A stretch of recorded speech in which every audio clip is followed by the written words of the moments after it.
Welcome back to my channel, LR Retro. Now, we will review the next chapter of Grappler Baki, the warrior's struggle arc. It's the chapter where Retsu Kaioh display his strength in front of a famous boxing promoter. Do you think Retsu will be able to fight in a professional boxing match? Let's find out. But first, please know that you can buy the new Grappler Baki volume collections, Baki the Grappler Season 1 and 2 DVDs, and Bandai's Grappler Baki figurine on the link on the description below. By buying, you can help the channel grow and release more Baki videos. Please subscribe and let's begin. The chapter starts inside the Narita International Airport. Outside the arrival gate, a famous person is being interviewed. The journalist then questioned, Kaiser, why did you come to Japan? Why is a big promoter like yourself in Japan if there isn't even a championship fight lined up? Kaiser replied, I came to buy a fight. A fight? A big promoter like yourself? With you? Who did you came to buy a fight with, Mr. Kaiser?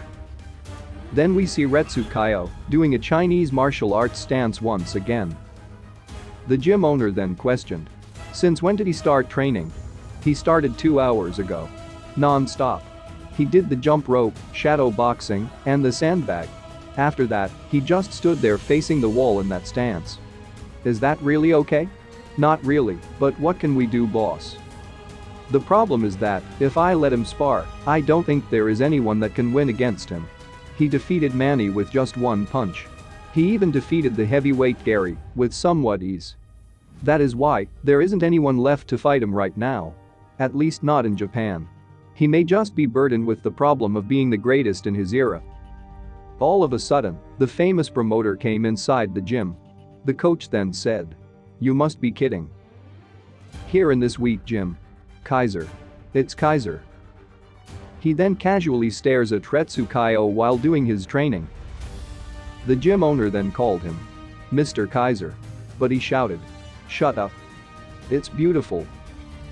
I was totally not convinced by the words that came out of Gary's dumbass mouth. But now, I have seen it with my own eyes. I have lived for 40 years in this world. But I have never seen those kind of muscles on a man before, let alone see its hitting power. You are Kaioh, right? Can we talk for a little bit? Then Retsu shouted. Be quiet. You are interrupting my training. Leave me alone. But the promoter just replied, beautiful. I'm sorry. Just one thing. It's a little selfish, but please listen to me for a second. It's just one thing. Your strength.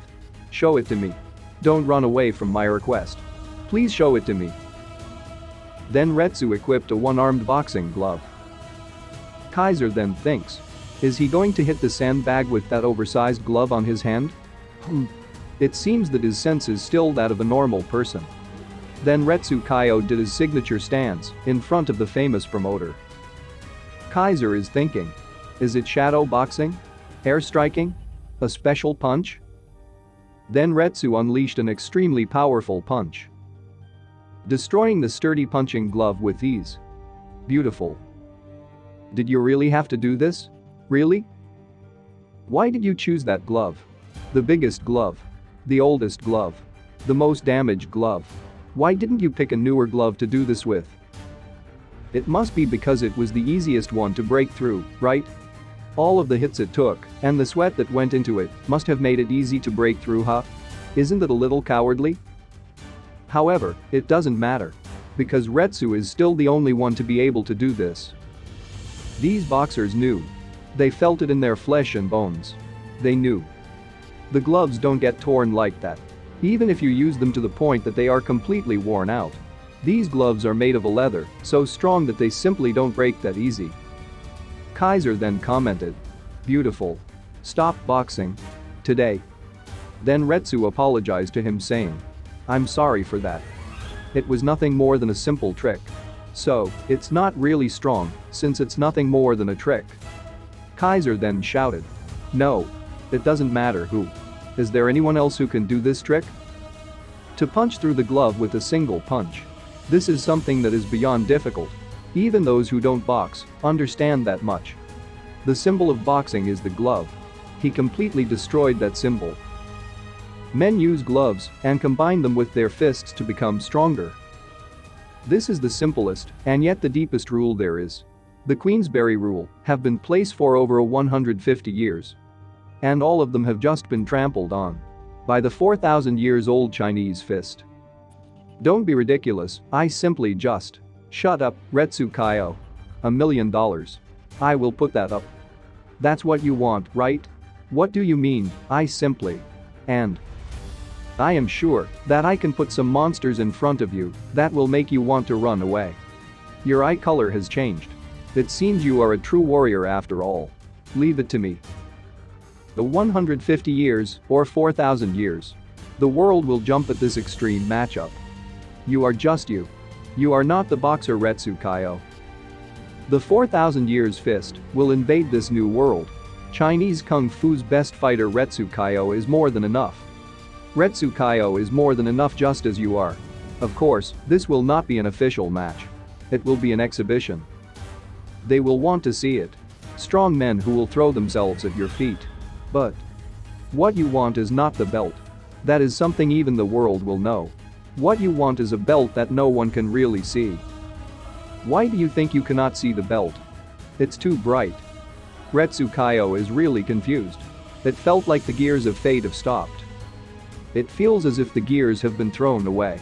By Kaiser's words. He then said, Mr. Retsu. I want you to join me. The power of fate. It once again started to move. Then we see Retsu Kaioh and his coach in an airplane. The coach is thinking. Why did this happen to me? We now move on inside Han Mabaki's basement. He is thinking. He truly is great, isn't he? My dad. Then he tried to cook some bacon and eggs. Vegetable soup. Grilled fish. And a heap of cabbage. This is a good breakfast. Then Han Mabaki managed to eat everything in an instant. He then thinks. Something's off. A little salty. This miso soup. No, that isn't it.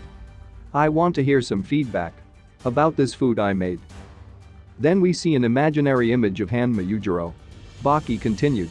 What do you think about it, Dad? I made this from scratch, so I would like to hear your opinion on it. Was the taste of this home-cooked meal good or bad? Isn't it the part of the family to give some feedback on homemade meals?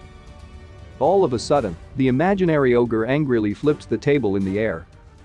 And Baki quickly reacted by doing a stance. He then realized. Still off. Seems it still got started. No matter where it is, it will still be a father and son fight. What do you think of this chapter? Do you think Han Mabaki can really experience a normal dinner with his father? Comment down your opinion below. Special thanks to Stranger Dragons Prevail, Francois, The Real Zurvan, A Patreon of the Uts, Jacket, Johnny Might, JJF, OK, Vega Punk, Isom Harris, Awesome Swayable, Trond Becker, Will, Thomas West, Casey, Dead Fox 0606, John Vinovich, Ahmed Zoyer, Joshua Ash, Aiden, Mars Kane, Claudio Aguilera, Francisco Carrillo, Jaden Robinson, Carlos Rios, Reiner Braun, Tarek Abujaber, and Brennan. We really appreciate your help. If you want to support my channel, please subscribe to my Patreon, LR Xian. I will put a link in the description below. Our next video will be about Shibakawa Goki and Irachi Doppo's life in the street. Stay tuned.